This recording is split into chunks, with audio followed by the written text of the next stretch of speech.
মানে ছেলে যদি কি হইতে পারে, মেয়ের মতো চলতে পারে, সে অ্যাওয়ার্ড পায়। মেয়ে যদি ছেলের মতো চলতে পারে, সে কি পায়? অ্যাওয়ার্ড পায়। কিন্তু এমন কি আছে যে 40 বছর যে ফজরের নামাজ জামাতে পড়েছে তাকে রাষ্ট্রীয়ভাবে অ্যাওয়ার্ড দেওয়া হয়েছে? আছে? কোন ইমাম সাহেবকে এরকম অ্যাওয়ার্ড দিছে? এরকম ইমাম সাহেবকে যদি অ্যাওয়ার্ড দিত, যে 40 বছর আযান দিছে, তাকে সরকারিভাবে কি দেওয়া হবে? অ্যাওয়ার্ড দেওয়া হবে। কোন মুয়াজ্জিন চাকরি থাকতো না, এ বলতে আজীবন চাকরি করবো কেন? অন্তত একটা অ্যাওয়ার্ড তো কি হয়ে যাবে, পাওয়া যাবে।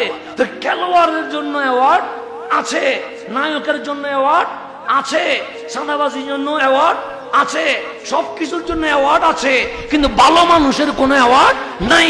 খুন করলে ফাঁসি হয়, কিন্তু মুসলিমের পক্ষে সহযোগিতা করলে তাকে কোনো অ্যাওয়ার্ড দেওয়া হয় না। তা আল্লাহ বলছে দুনিয়ায় এভাবে চলে যাবে, পুরস্কার পাবা না। কিন্তু শোনো, যদি দুনিয়াতে যদি জালেমের বিচার না হয়, মুসলিমের অধিকার যদি প্রতিষ্ঠিত না হয়, আমি আল্লাহ বলছি ওয়াফিল আখিরাতি আযাবুন শাদীদ, যারা এই দুনিয়ায় জালেমের রূপ ধারণ করেছে তাদের জন্য কঠিন শাস্তি আছে।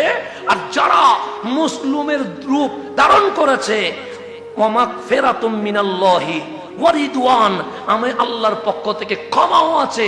রিদওয়ান মানে এমন সন্তুষ্টি আছে যেই সন্তুষ্টির কারণে সে পুরস্কার হিসেবে জান্নাতুল ফেরদৌস পেয়ে যাবে। এরপর আল্লাহ বলেছেন ওয়ামাল হায়াতুদ দুনিয়া ইল্লা মাতাউল গুরুর, এই জীবনটা প্রতারণামূলক উপভোগ ছাড়া আর কিছু না। দুনিয়াটা প্রতারণামূলক উপভোগ ছাড়া আর কিছুই নয় না। অনেক সময় নির্দোষ মানুষ জেলখানার মধ্যে আছে, আর খুনি মানুষ প্রকাশ্যে রাস্তার মধ্যে হেঁটে বেড়াচ্ছে। এরকম আছে না? নাই? আছে, কিন্তু আইন তো আছে। আইন আছে কি, যে গুলি করবে তাকে গ্রেফতার করতে হবে, আইন আছে, কিন্তু পরিও নাই। এরকম হয় না? হয়। অনেক ভালো মানুষ জেলখানায় আছে না, আবার অনেক খারাপ মানুষ প্রকাশ্যে ঘুরে বেড়াচ্ছে না, বেড়াচ্ছে। তো এটা আইন আছে, কিন্তু পরিও নাই। আপনি আজকে বর্তমান দেখেন, অনেক মানুষ খুন হচ্ছে, মারা যাচ্ছে, আছে না? নাই? আছে। যেদিন মারা যায় নাই ততদিন পর্যন্ত তার পিছনে শত মানুষ দৌড়তেছে, দৌড়তেছে না? দৌড়তেছে। সে যখনই মারা গেছে দেখেন তার ডানে বামে কেউ আছে? নাই, সবাই ছিটকে গেছে। অথচ যে তার পক্ষে কি দিছে, স্লোগান দিছে, বেশি দূরে যাওয়ার দরকার কি? আপনি এখানে হিসাব করেন না, নমিনেশন পাওয়ার আগে অমুক ভাইয়ের চরিত্র ফুলের মতো পবিত্র, তার পিছনে আমি আজীবন কি করছি, স্লোগান দিছি। উনি নমিনেশন পাই নাই, আরেকজন পাইছে, তারা সারে দিয়ে আমি ওনার পক্ষে চলে গেছি। কথা ঠিক না? আপনি হিসাব মিলান না। যার পক্ষে আপনি এতদিন কাজ করছেন সে নমিনেশন কি হয় নাই, পায় নাই। এখন তার আর কোনো পোস্ট আছে? নাই। তা ফেসবুকে আমার ভাই নাই, আর আছে? নাই। আমার ভাইয়ের জন্য জান দিয়ে দিব, আছে?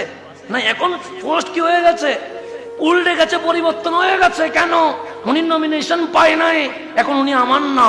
এখন যে পাইছে তার আমি আস্তে করে ফুলের মালা দিয়ে বলছি, ভাই এতদিন প্রকাশ করতে পারে নাই, কিন্তু আজ মন খুশি হয়ে গেছে, আপনাকে আপনার পক্ষে ছিলাম, আছি, থাকবো।